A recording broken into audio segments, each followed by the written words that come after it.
Kebetulan pada saat hari Sabtu Bapak Presiden sedang memimpin ratas dan mendapatkan laporan.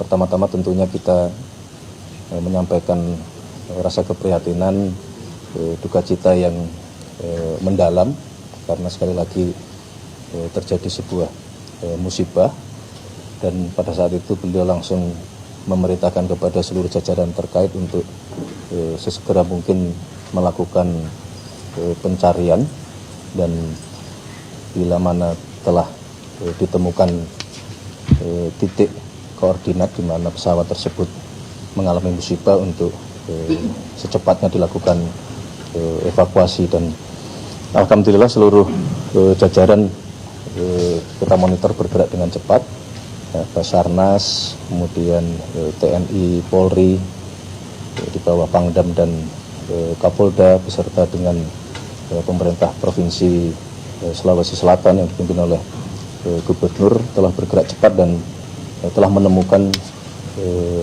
titik di mana lokasi jatuhnya pesawat. Ini juga terbantu oleh adanya informasi dari masyarakat itu yang melihat dan mendengar ada ledakan. Sekali lagi kami turut berduka cita dan kita terus memonitor untuk semua proses dilakukan secepat-cepatnya.